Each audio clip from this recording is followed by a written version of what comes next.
Soal latihan penilaian tengah semester PTS, UTS, STS semester 2 mata pelajaran Bahasa Indonesia kelas 4 kurikulum Merdeka. Soal nomor 1. 2.306.809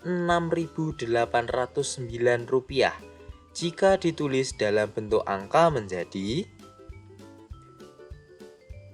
Nah, coba anak-anak perhatikan, kira-kira mana ya?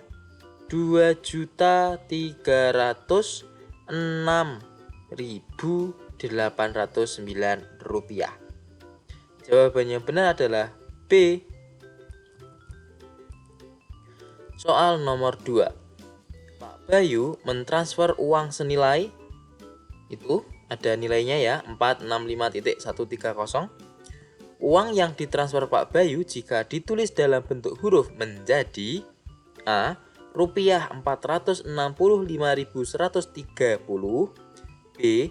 Rupiah 465.130, C. 456.113 rupiah, D. 465.130 rupiah. Jawabannya benar D. 465.130 rupiah. Soal nomor 3. Terdapat sebuah bacaan. Tabungan adalah produk simpanan di bank yang penyetoran maupun penarikannya dapat dilakukan kapan saja. Saat ini, tabungan tidak saja digunakan sebagai sarana menyimpan uang, tetapi juga ditambah dengan fasilitas lain yang sebetulnya di luar dari maksud menabung itu sendiri. Misalnya, fasilitas debit, fasilitas ATM, dan transfer. Ide pokok paragraf di atas adalah A. Berbagai fasilitas di bank, B. Keuntungan memiliki kartu ATM, C. Cara menabung di bank, D. Tabungan sebagai produk simpanan di bank. Kalau anak-anak perhatikan, bacaan di atas tadi semua membahas tentang produk simpanan. Jadi jawaban yang paling benar adalah yang D. Tabungan sebagai produk simpanan di bank. Dan ide pokok paragraf itu biasanya kalau tidak terletak di awal kalimat, awal paragraf, ya, atau bisa terletak di akhir paragraf. Nah, kebetulan pada paragraf tersebut terdapat ide pokoknya di awal kalimat. Di sini juga ada tulisannya nih, produk simpanan di bank. Maka jawabannya benar adalah yang D. Soal nomor 4. Masih dengan bacaan yang sama. Pertanyaan yang jawabannya terdapat pada paragraf tersebut adalah A. Bagaimana cara mengatur PIN ATM? B. Apa saja keuntungan menabung di bank? C. Apa syarat menabung di bank? D. Kapan uang tabungan di bank dapat diambil? Nah, kira-kira mana yang pertanyaan yang jawabannya ada dalam paragraf tadi? Ya, jawabannya benar adalah yang B. Apa saja keuntungan menabung di bank? Nah, keuntungannya apa? Banyak di sini. Nah, tidak saja di sana. Nah, banyak ya. Yaitu adalah penyetoran dan juga penarikannya dapat dilakukan kapan saja. Soal nomor 5. Masih dengan bacaan yang sama. Informasi yang tidak terdapat dalam paragraf tersebut adalah A. Penarikan uang tabungan di bank dapat dilakukan kapan saja. B. Salah satu fasilitas menabung di bank adalah kemudahan transfer. C. Penyetoran uang ke bank dapat dilakukan kapan saja. D. Pemilik rekening tidak dapat menggunakan mesin ATM bank. Kalau kita perhatikan yang A, yang A ada ya di bacaan ya, penarikan. Yang B juga ada, yang C juga ada. Nah, yang D ini tidak ada, malah pemilik rekening itu dapat nih menggunakan fasilitas ATM. Jadi jawabannya benar adalah yang D. Pemilik rekening tidak dapat menggunakan mesin ATM bank. Soal nomor 6. Terdapat sebuah teks prosedur. 1. Rebus mie selama 3 menit sambil diaduk. 2. Sementara mie direbus, masukkan bumbu, kecap manis, dan saus cabai ke dalam piring. 3. Tiriskan mie, kemudian campur dengan bumbu, aduk hingga rata. 4. Taburkan bawang goreng, mie siap dihidangkan. Isi teks prosedur di atas adalah A. Panduan membuat omelet mie. B. Panduan menyajikan mie instan. C. Langkah-langkah membuat mie. D. Petunjuk membuat bumbu mie. Jawaban yang benar adalah yang B. Panduan menyajikan mie instan. Anak-anak jangan sampai keliru memilih yang C ya. Yang C ini keliru karena bukan langkah-langkah membuat mie di sini. Ya, tapi adalah menyajikan mie instan. Kenapa kok bisa dikatakan menyajikan mie instan? Karena di sini dibahas tentang mie siap dihidangkan. Kalau mie siap dihidangkan itu berarti bukan membuat mie-nya, tapi sudah menyajikan mie-nya, yaitu mie instan. Soal nomor 7, masih dengan teks prosedur yang sama. Kalimat 1 merupakan kalimat A. Berita, B. Perintah, C. Tanya, D. Larangan. Perhatikan kalimat 1, rebus mie selama 3 menit sambil diaduk. Lah, itu termasuk jenis kalimat. Jawaban yang benar adalah yang B. Perintah. Tandanya di sini ya, ada tanda seru. Tanda seru itu mengindikasikan bahwa itu adalah kalimat perintah. Soal nomor 8. Infografik berikut memuat informasi tentang pecahan uang. A. Rp20.000, B. Rp50.000, C. Rp75.000, D. Rp100.000. Perhatikan gambarnya, ini nominal uang berapa? Ya, benar sekali. Jawabannya benar adalah yang C. Rp75.000. Soal nomor 9. Uang berikut diluncurkan pada peringatan HUT RI ke A. 70, B. 73, C. 75, D. 77. Jawaban yang benar adalah C. 75 sesuai dengan nominal angkanya, yaitu 75.000. Itu adalah spesial yang uang spesial yang diterbitkan pada ulang tahun Indonesia ke-75. Soal nomor 10. Terdapat sebuah bacaan. Lapangan desa yang siang tadi masih lengang kini berubah drastis. Hiruk pikuk para sukarelawan bertambah ramai dengan kedatangan para pengungsi. Mereka telah meninggalkan rumah di lereng gunung. Ardi khawatir melihat pengungsi yang berdatangan. Perasaan tokoh dalam kutipan cerita tersebut adalah A. Cemas, B. Senang, C. Bahagia, D. Panik. Tokohnya siapa? Tokohnya adalah di sini Ardi. Bagaimana perasaan Ardi? Ya, jawabannya benar adalah yang A. Cemas. Di sini disebutkan ya, khawatir. Khawatir itu sama dengan cemas. Soal nomor 11, masih dengan bacaan yang sama. Musibah yang mungkin terjadi berdasarkan kutipan cerita tersebut adalah A. Tsunami, B. Gunung meletus, C. Banjir bandang, D. Kekeringan. Coba diperhatikan. Di sini yang dibahas apa? Tentang apa? Ya, tentang warga yang rumahnya itu di lereng gunung. Nah, kira-kira kalau di lereng gunung itu bencananya apa?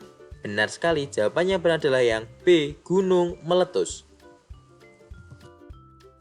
Soal nomor 12, masih dengan bacaan yang sama. Permasalahan yang muncul dalam paragraf tersebut adalah A. Penduduk yang harus mengungsi, B. Kekurangan sukarelawan, C. Lapangan desa yang ramai, D. Pengungsi yang terus datang.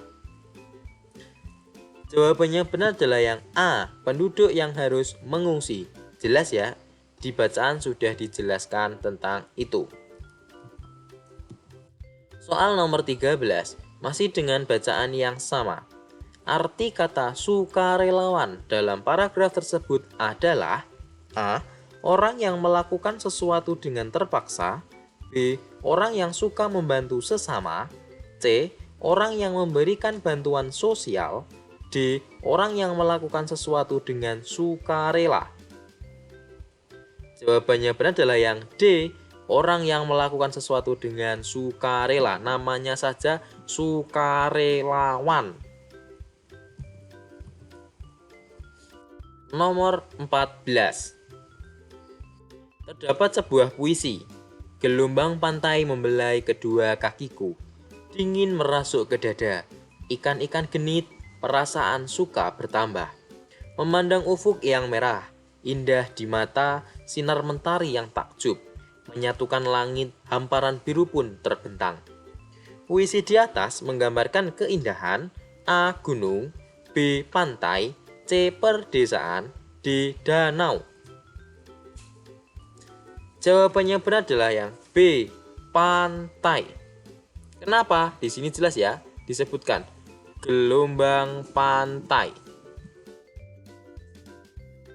Soal nomor 15, masih dengan puisi yang sama. Larik yang mengandung personifikasi adalah A. Gelombang pantai membelai kedua kakiku. B. Dingin merasuk ke dada. C. Memandang ufuk yang merah. D. Sinar mentari yang takjub. Personifikasi adalah salah satu majas yang digunakan dalam puisi. Majas tersebut berarti seolah-olah benda mati itu berperilaku seperti manusia. Jadi, jawaban yang benar adalah yang A. Gelombang pantai membelai kedua kakiku. Yang mengindikasikan bahwa itu majas personifikasi adalah di sini. Membelai. Membelai, gelombang pantai itu nggak bisa membelai. Yang bisa membelai itu adalah manusia. Jadi, benda mati yaitu gelombang pantai seolah-olah bisa berbuat seperti manusia, yaitu membelai kedua kaki. Soal nomor 16, masih dengan puisi yang sama. Sinar mentari yang takjub. Mentari berarti A. Laut, B. Bulan, C. Matahari, D. Langit.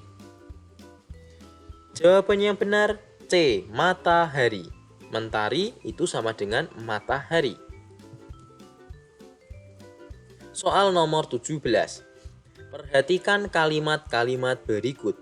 1. Pemberian penghargaan dapat meningkatkan semangat pemuda untuk berkarya. 2. Kurangnya apresiasi dapat mengakibatkan malasnya pemuda dalam berkarya. 3. Doni menabung dengan tujuan ingin membeli sepeda baru.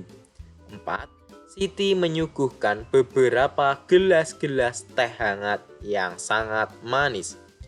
Kalimat tidak efektif ditunjukkan pada kalimat nomor A. 1, B. 2, C. 3, D. 4.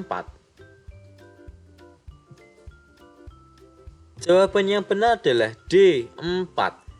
Kalimat nomor 4 ini tidak efektif. Kenapa? Perhatikan di sini. Siti menyuguhkan beberapa. Kalau beberapa itu berarti kan tidak hanya satu gelasnya. Betul? Dan di sini juga diikuti dengan kata gelas-gelas. Yang namanya gelas-gelas berarti gelasnya juga nggak cuma satu.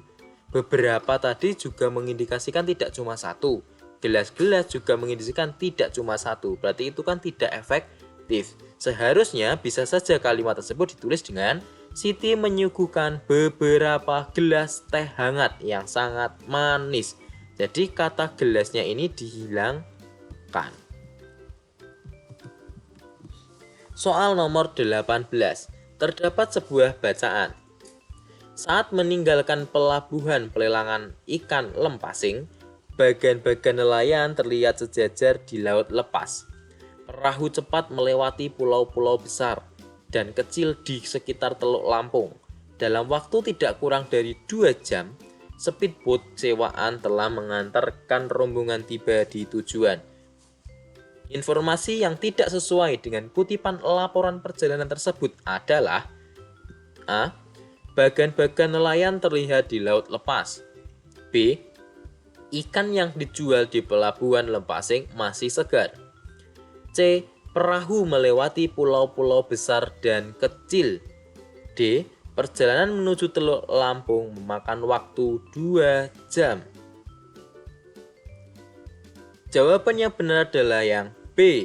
Ikan yang dijual di pelabuhan Lempasing masih segar. Tidak dijelaskan pada teks ya. Di teks itu cuma dijelaskan bahwa di sana ada namanya pelabuhan pelelangan ikan Lempasing. Tidak dijelaskan ikannya masih segar atau tidak.